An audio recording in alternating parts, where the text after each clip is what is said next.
Olá pessoal, graça e paz para todos vocês, sejam todos muito bem-vindos ao nosso canal Aleph e Ômega. No vídeo de hoje veremos resumidamente, através do desenvolvimento histórico, a origem e o significado da palavra Bíblia, bem como um olhar panorâmico na sua estrutura.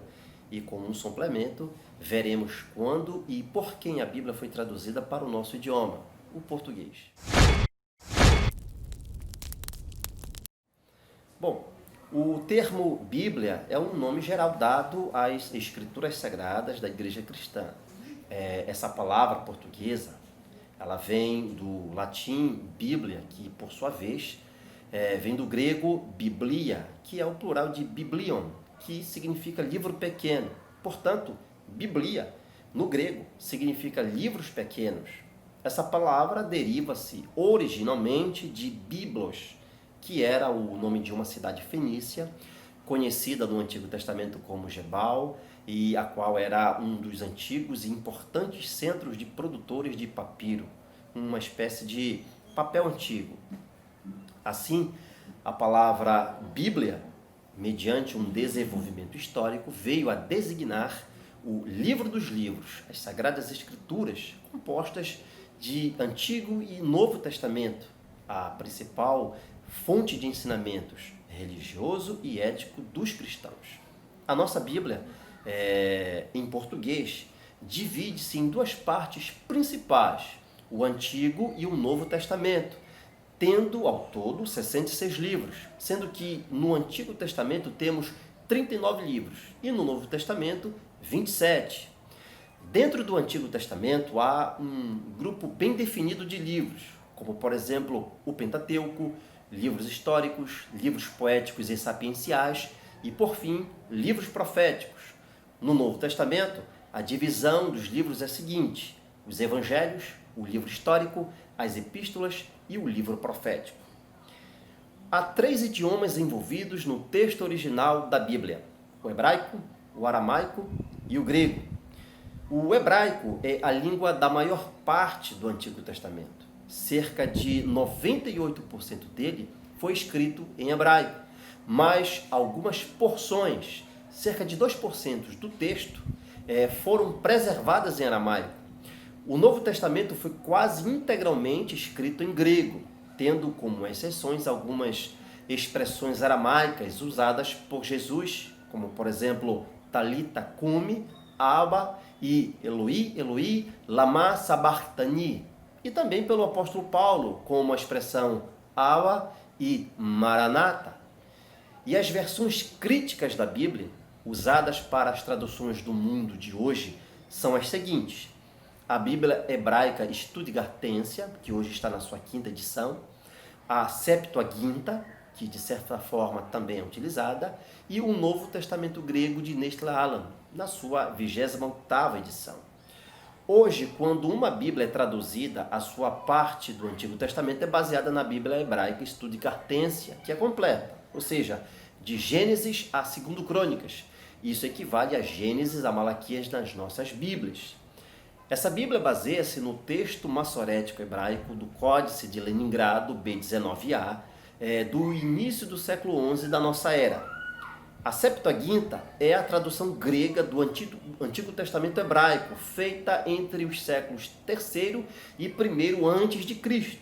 E, finalmente, quando uma Bíblia é traduzida hoje, a sua parte do Novo Testamento é baseada no Novo Testamento grego, que é completo, de Mateus a Apocalipse, cujo texto é baseado em fragmentos de manuscritos que vão do 2º ao 9º século da nossa era. Até o momento, a tradução completa da Bíblia atingiu 700 idiomas, pela primeira vez, entre as mais de 7.000 línguas que existem no mundo todo. Isso representa pouco mais de 5,7 bilhões de pessoas. Cerca de 80% da população mundial agora tem a Bíblia inteira em sua língua materna. A história da tradução da Bíblia para o português é interessante. Os primeiros ensaios de tradução datam dos tempos do rei de Portugal, Dom Dinis, grande conhecedor do latim. Esse rei traduziu os 20 primeiros capítulos do livro de Gênesis usando a versão da Vulgata Latina como a sua base. Já o rei Dom João I, sucessor de Dom Dinis ao trono português, ordenou a tradução dos evangelhos, do livro de Atos e das epístolas de Paulo. Trabalho esse no qual foi também utilizada a versão da Vulgata Latina como base. Paralelo a esse trabalho de tradução, Dom João I, também conhecedor do latim, traduziu o livro de Salmos, que foi reunido aos livros do Novo Testamento traduzidos anteriormente ou paralelamente, como os Evangelhos, Atos e Epístolas Paulinas. Como nessa época a imprensa ainda não havia sido inventada, os livros eram produzidos em forma manuscrita, fazendo-se uso de folhas de pergaminho. Isso tornava a sua circulação extremamente reduzida.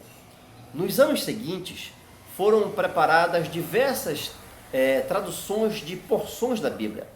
De acordo com a tradição, Dona Filipa, filha de Dom Pedro I e neta do rei Dom João I, traduziu os evangelhos do francês. Em 1495 foi publicada uma tradução das epístolas paulinas e dos evangelhos, feita pelo jurista Gonçalo Garcia de Santa Maria, ordenada pela rainha Dona Leonora, esposa de Dom João II. 10 anos mais tarde, ou seja, 5 anos após o descobrimento do Brasil, ela mandou publicar os livros de Atos, Tiago, 1ª e 2ª Pedro, 1ª e 2ª e 3ª João e a Epístola de Judas, que havia sido traduzida do latim vários anos antes pelo frei Bernardo de Brinega. Mas coube a João Ferreira de Almeida a grandiosa tarefa de traduzir pela primeira vez para o português o Antigo e o Novo Testamento. Bom, antes de mais nada, é muito comum a informação de que João Ferreira de Almeida seria padre. Isso se deve ao fato de que, naquele contexto, a palavra padre poderia ser utilizada para se referir tanto ao clero católico como aos ministros protestantes. A bem da verdade é que João Ferreira de Almeida foi pastor da Igreja Reformada Holandesa. João Ferreira de Almeida nasceu em 1628, em Torre de Tavares, nas proximidades ali de Lisboa, em Portugal.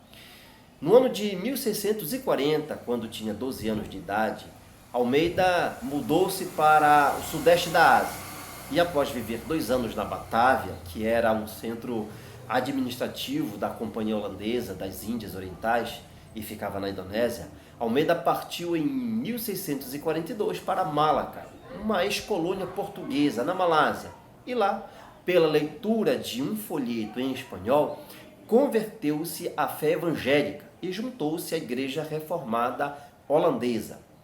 Neste mesmo ano, começou a pregar o evangelho na região que hoje é conhecida como Sri Lanka e em muitos outros pontos da costa de Malabar.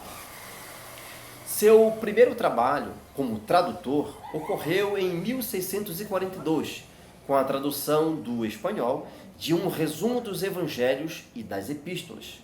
No entanto, esse trabalho ele não foi publicado. Mais tarde, com apenas 17 anos de idade, João Ferreira de Almeida iniciou o trabalho de tradução de todo o Novo Testamento para o português. Nessa tarefa, Almeida usou traduções do latim, francês, italiano e holandês. O trabalho foi concluído em menos de um ano, mas, lamentavelmente, o seu manuscrito foi perdido e então ele teve de reiniciar a tradução no ano de 1651. Já no ano de 1654, Almeida completou todo o Novo Testamento, mas, mais uma vez, nada foi feito para imprimir e publicar a sua tradução, sendo realizadas apenas algumas poucas cópias manuscritas.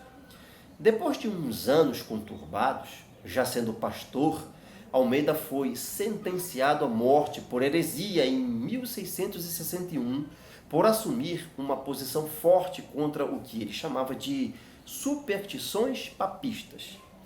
A partir do ano de 1663, de volta à Batávia, evitando assim a consumação da sentença, passando também a dominar a língua holandesa e estudar o grego e o hebraico, Almeida retomou o trabalho de tradução do Novo Testamento, mas dessa vez ele usou manuscritos gregos como base de sua tradução. No ano de 1676, João Ferreira de Almeida concluiu a tradução do Novo Testamento, remetendo-o imediatamente a Batávia para ser impresso. No entanto, o trabalho de revisão a que essa tradução foi submetida foi extremamente lento, obrigando Almeida a retomá-la e enviá-la para Amsterdã, na Holanda. Finalmente, no ano de 1681, surgiu o primeiro Novo Testamento em português. É importante salientar que Almeida preparou uma tradução literal e que, ao seu tempo, não existia nenhum papiro e poucos eram os unciais, razão pela qual foi necessário lançar mão de fontes inferiores. O texto grego do qual ele traduziu não era bom, mas, na sua época, era o melhor disponível. Almeida empregou neste trabalho de tradução a edição dos Irmãos Elsevier, de 1633, que era a segunda edição do texto recebido feito por Erasmo no ano de 1516. Logo após a publicação do Novo Testamento, Almeida iniciou a tradução do Antigo Testamento e, ao falecer no ano de 1691, já havia traduzido até o livro de Ezequiel, capítulo 41 e versículo 21. Em 1748, o pastor Jacó da Batávia retomou o trabalho interrompido por Almeida e 5 anos depois, no ano de 1753, concluiu o trabalho publicando o Antigo Testamento em português. Mas a primeira edição completa da Bíblia, Antigo e Novo Testamento, em português, surgiu somente no ano de 1819 e sob os cuidados da Sociedade Bíblica Britânica e Estrangeira. Em 1898, em Londres, houve uma revisão da Bíblia de Almeida, que recebeu o nome de Almeida Revista e Corrigida, também sob os cuidados da Sociedade Bíblica Britânica e Estrangeira. Bom, antes de mais nada, é preciso que se frise o seguinte: a primeira tradução das Escrituras para o português do Brasil e no Brasil não foi a Bíblia de João Ferreira de Almeida. E aí você pode estar se perguntando, qual foi então a primeira Bíblia completa traduzida no Brasil?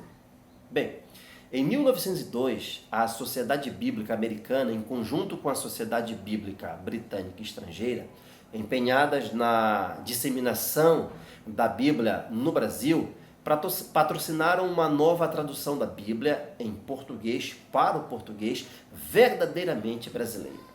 Esse trabalho foi publicado no ano de 1919 e ficou conhecida como Tradução Brasileira.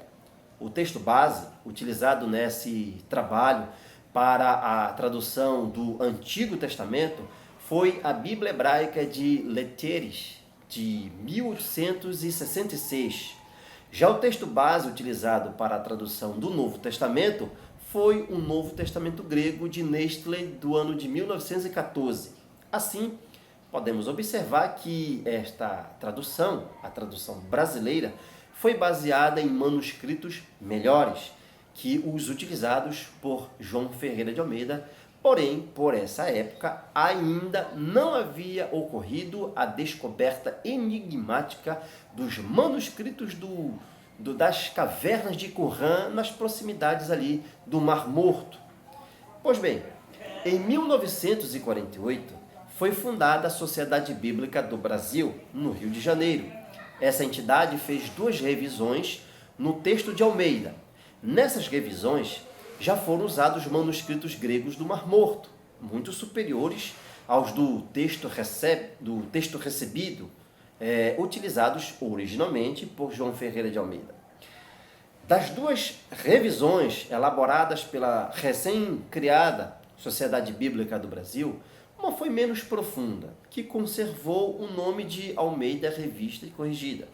Já a outra foi muito mais profunda, dando origem à edição da conhecidíssima Almeida Revista e Atualizada, no ano de 1959. Atualmente existem 4 versões diferentes com o mesmo nome, Almeida. As 2 mais conhecidas produzidas pela Sociedade Bíblica do Brasil são a Almeida Revista e Corrigida e a Almeida Revista e Atualizada. Já vimos que a edição de 1898, feita em Londres, da Bíblia de João Ferreira de Almeida de 1819, feita em Lisboa, veio a ser conhecida como Almeida Revista e Corrigida. Ao longo dos anos, essa edição vem sofrendo atualização gráfica e pequenos retoques no que diz respeito a termos arcaicos e palavras que mudaram de significado. As mais recentes dessas revisões foram feitas no Brasil, com a segunda edição em 1995 e com a terceira edição no ano de 2009. Atualmente, a Almeida Revista e Corrigida tem como texto base, para a tradução do Antigo Testamento, o texto massorético. Já o texto base para a tradução do Novo Testamento é o texto recebido. No entanto, em alguns trechos, cerca de 2%, segue o texto crítico. A Almeida Revista e Corrigida, em suas primeiras edições, serviu como base para diversas outras traduções, como a Almeida Revista Atualizada, a Almeida Edição Contemporânea e a Almeida Corrigida e Fiel. A Almeida Revista e Atualizada, de 1959, foi baseada na tradução da Bíblia de João Ferreira de Almeida, de 1819 também. Na Almeida Revista e Corrigida, edição de 1898, e também na tradução brasileira da Bíblia, publicada no ano de 1919. Em 1993, foi feita a segunda edição da ARA, elaborada pela Sociedade Bíblica do Brasil. No ano de 2017, foi lançada oficialmente pela Sociedade Bíblica do Brasil a versão completa da terceira edição da Almeida Revista Atualizada, que recebeu o nome oficial de Nova Almeida Atualizada. Essa versão tem como referência o texto português da versão Almeida Revista e Atualizada do ano de 1993, mas o texto base da tradução do Antigo Testamento é o texto bíblico da Bíblia Hebraica Stuttgartensia, na sua quarta edição. Já o texto base da tradução do Novo Testamento é o Novo Testamento grego de Nestle Aland, na sua 28ª edição, que está em alinhamento com as novas evidências arqueológicas descobertas nas cavernas de Qumran. Bom, então é isso, pessoal. Espero que vocês tenham gostado deste vídeo. Não deixe de compartilhar com seus amigos nas suas redes sociais. Deixe o seu like e se inscreva no nosso canal, acionando o sininho das notificações para que você não perca nenhum dos nossos vídeos. Um grande abraço e até o próximo vídeo.